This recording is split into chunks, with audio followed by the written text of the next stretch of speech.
Hey, what up YouTube? It's Holy Joe Rock and Roll with another movie review. Tonight, or this time, it's The Purge, 2013 release starring Ethan Hawke and Lena Headey, among others. Overall idea of the story is that it must be some post-apocalyptic times in the United States because they're talking about new founding fathers and sort of new social contract with the people that once a year for 12 hours all crime is legal. So this story depicts a family. The father, Ethan Hawke, is a security salesman and has sold security systems to most of the people in his neighborhood. He's a rather wealthy, well-to-do person. Now, what doesn't make sense, okay, spoiler alert people, here's a spoiler alert. What doesn't make sense is this. The younger son, they have a daughter and a son. First off, the younger son. He's not that young. He's at least 8 or 9, 10 years old. Which means that he's been through the purge 8 or 9 or 10 times, because it's once a year. So he would know the ramifications of letting somebody in their house after it's been locked down. So that's the first thing that doesn't make any sense. The second thing was the family's reaction. Yeah, of course they very briefly said, why did you let somebody in the house? But a real person would just go off, wouldn't you? Be like, what the hell's wrong with you? Why did you let that guy in the house? And I mean, maybe you'd punish the kid. You could even kill the kid. It's your own kid. You could kill it. It's the purge, right?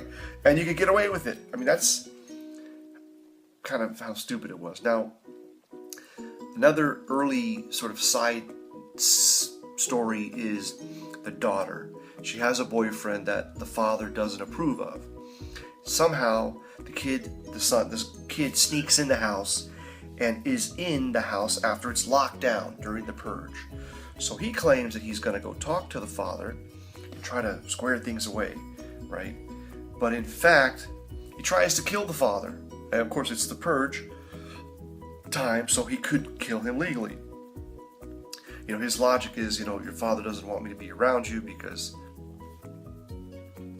he thinks he thinks that the kid is too old to be with a dog. The point is, the kid tries to kill the father during the purge. This is insane. Gets himself killed. Then the girl's all freaked out. You know, her whole character development was just so stupid, like a stupid bitch. What the fuck, right?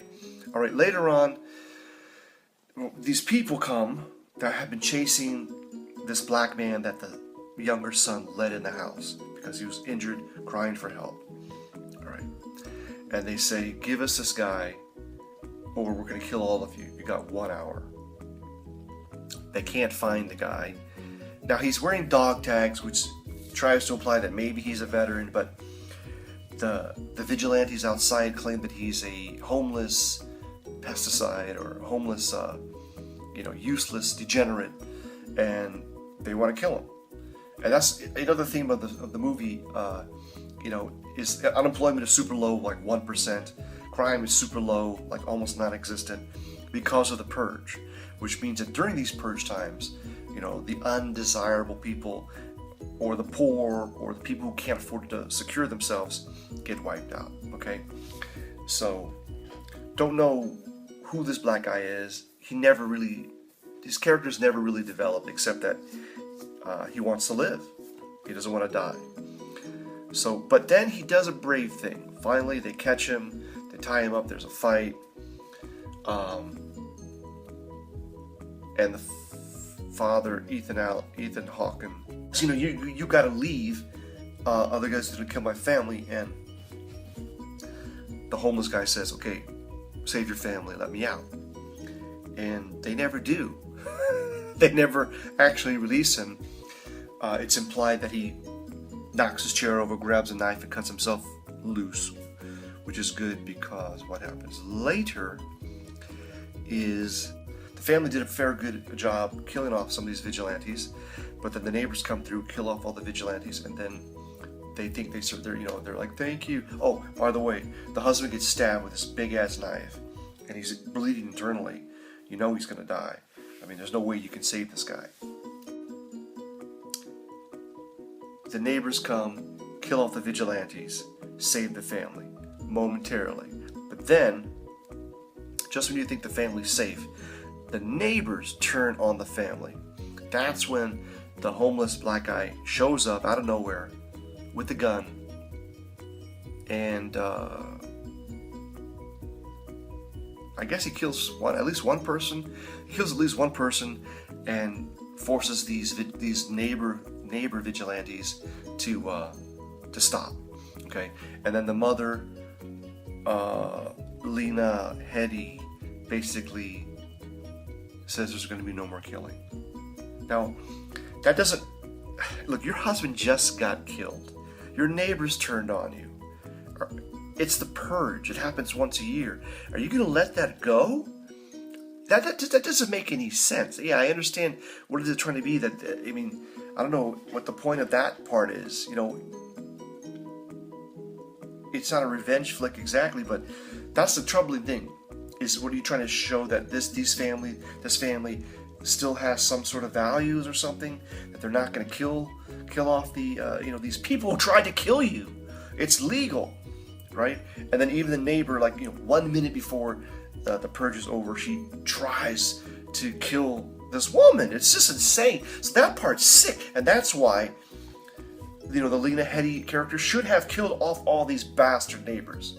That would make sense. That would be the perfect story ending, right? That, the family tried to survive, the husband was killed, the neighbors got involved, and then the neighbors get all killed off. That would have been a perfectly tidy story. But no, she forces them to sit there and not do the purge. And the whole point of the purge is to get the shit out of your system, right? And then, the homeless guy goes off on his own merry way saying, good luck. And that's the story. Overall, it's a very entertaining story. I mean, with some goofy, character developments or lack thereof. It's worth seeing. I'm gonna give it 2 thumbs up. It's worth seeing. All right, my wife enjoyed it. I enjoyed it. It's 2 thumbs up. So, until next time, Holy Joe Rock and Roll saying, have a great show. Enjoy the movie. Peace.